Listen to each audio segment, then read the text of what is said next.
BPL 2025 23তম ম্যাচে সিলেট স্ট্রাইকার্সকে ৬৫ রানে হারিয়েছে দুর্বার রাজশাহী। দুর্বার রাজশাহী প্রথমে ব্যাটিং করে নির্দিষ্ট ২০ ওভারে ৭ উইকেট হারিয়ে ১৮৪ রান সংগ্রহ করে।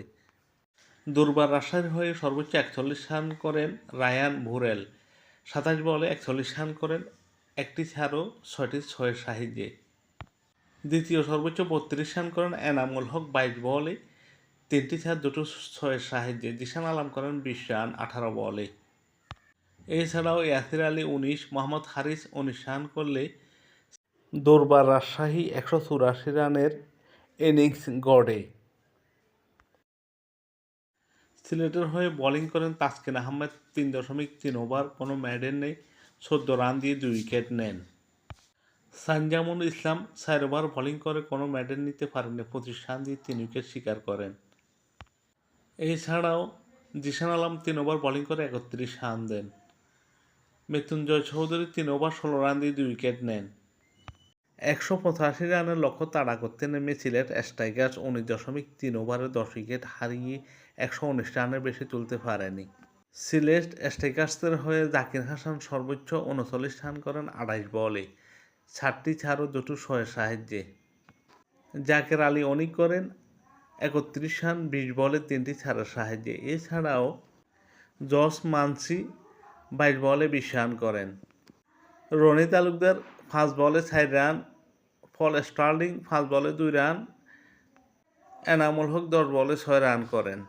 সিলেট স্ট্রাইকার্স ১৭.৩ ওভারে ১০ উইকেট হারিয়ে ১১৯ রানে অল আউট হয়।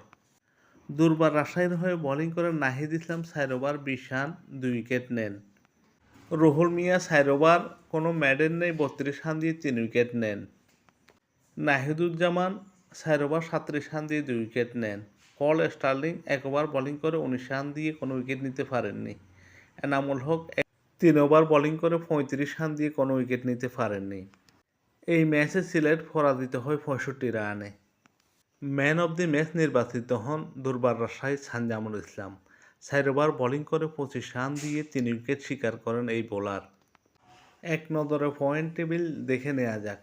রংপুর রাইডার্স ৭ ম্যাচে ৭টিতে জিতে ১৪ পয়েন্ট নিয়ে পয়েন্ট টেবিলে প্রথম স্থানে। দ্বিতীয় স্থানে চট্টগ্রাম কিং ৫ ম্যাচে ৭টিতে জিতে ৮ পয়েন্ট নিয়ে দ্বিতীয় স্থানে। ফরচুন বরিশাল ৬ ম্যাচে ৭টিতে জিতে ২টোতে হেরে ৮ পয়েন্ট নিয়ে তৃতীয় স্থানে। দুর্বার রাজশাহী ৭ ম্যাচে ৬ পয়েন্ট নিয়ে পয়েন্ট টেবিলে চতুর্থ স্থানে।